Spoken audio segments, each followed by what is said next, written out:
کہ دراصل چل کیا رہا ہے، چونکہ ابھی تک صرف میڈیا کی خبر ہے۔ تو اس لیے میں بالکل اس سے پہلے جو میں نے پوسٹ کی تھی اس میں نے اپنے جذبات کا اظہار تو کر دیا، جو کہ ایک پرنسپلی ایسے ہی بات کرنی چاہیے، لیکن دیکھتے ہیں، چونکہ مفتی تقی عثمانی صاحب جیسے بڑے قادور شخصیت وہ بولے ہیں اس پہ، تو یقیناً کوئی سنگین مسئلہ ہے اس کے پیچھے۔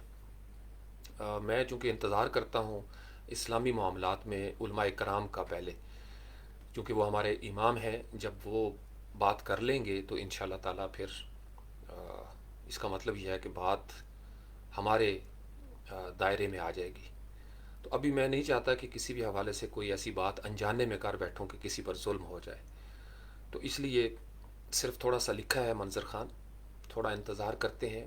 مجھے امید ہے انشاءاللہ تعالیٰ کہ اس میں سے خیر کا پہلو ہی نکلے گا کوئی نہ کوئی، چونکہ اتنا لوٹ مار کا نظام نہیں ہے کہ ایسی خام خواہ کچھ ہو جائے۔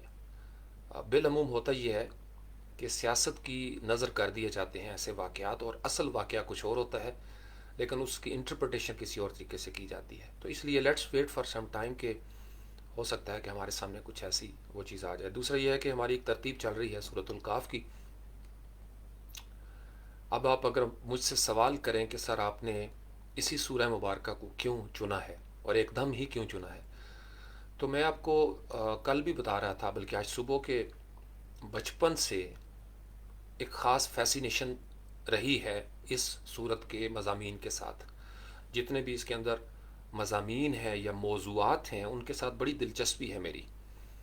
ایک تو اساطیری پہلو بھی ہے، داستان کے حوالے سے بھی، کہانیوں کے حوالے سے بھی، پھر چونکہ یہ قرآن کے اندر مذکور قصے ہیں اور بڑا ایلیگوریکل سمبولک جیسچر ہے ان کے اندر، بڑا خوبصورت معنویت ہے، تو اس لیے ہر مرتبہ جو شعور آگے بڑھتا چلا گیا اس کے نئے معنی جو ہے وہ سامنے آتے چلے گئے۔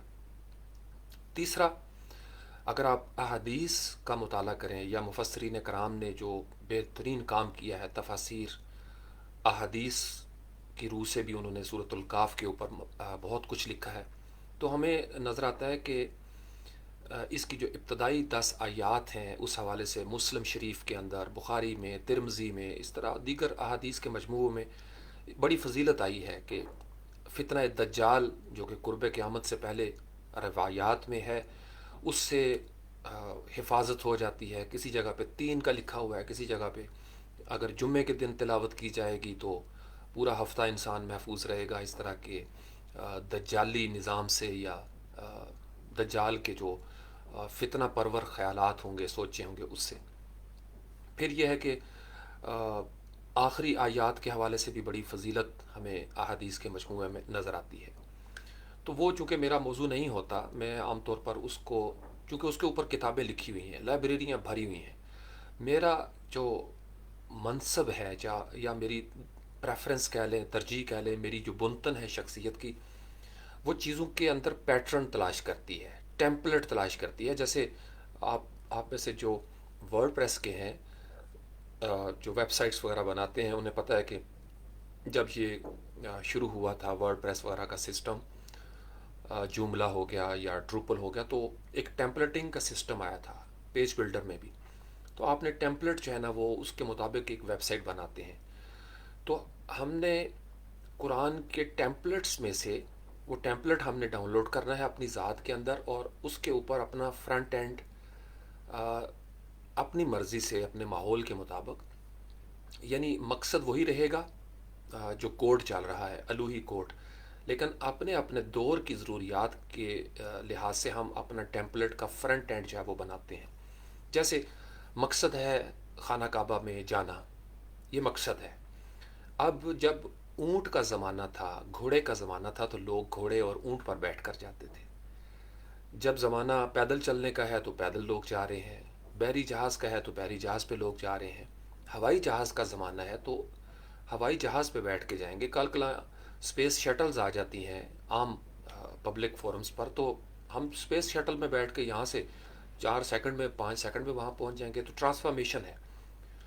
تو یہ جو ذریعہ سفر ہے یہ بدعت نہیں ہوتا، اس بات کو پکڑیے گا۔ مقصد یا منزل یہ ہے کہ آپ نے خانہ کعبہ میں جانا ہے اور آپ کی نیت ہے کہ آپ نے وہاں پہ عمرہ کرنا ہے یا حج کرنا ہے.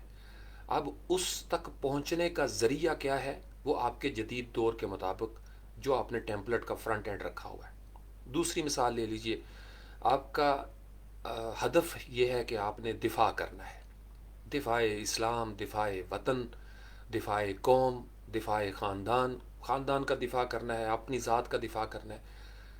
تو یہ منزل ہے، یہ آپ کا ٹارگٹ ہے. لیکن اس تک پہنچنا کیسے ہے؟ اس میں جدید دور کا ٹیمپلٹ آ جائے گا. مثلا گھوڑوں کے زمانے میں گھوڑے تیار رکھے جائیں گے، تیر اور تلوار تیار رکھے جائیں گے. آج ہم 21ویں صدی میں بیٹھے ہیں، تو اگر آپ 19ویں 20ویں صدی کے دور میں واپس جائیں تو 20ویں صدی کے اندر آپ کو ایٹامک پاور کا ایک نظر آتا ہے. پاکستان اس دور تک پہنچا. اب کچھ لوگ انجانے میں، نادانی میں یہ کہہ اٹھتے ہیں، اور یہ کہا جا سکتا ہے کہ بھئی آپ قرآن میں بتائیں کہ کیا ایٹمی توانائی کا لفظ لکھا ہوا ہے کہیں پہ، یا احادیث کی روح سے ثابت کریں. تو وہ اصول چونکہ نہیں جانتے، لہٰذا وہ چیزیں وائرل ہوتی جاتی ہیں بدعت کے عنوان کے تحت. تو ذرائع علم کے ہوں، کمیونیکیشن کے ہوں، یا علاج معالجے کے ہوں، روزگار کے ہوں، یا کچھ بھی ہو، ذریعہ یعنی میڈیم جو ہوتا ہے وہ بدعت نہیں ہوتا.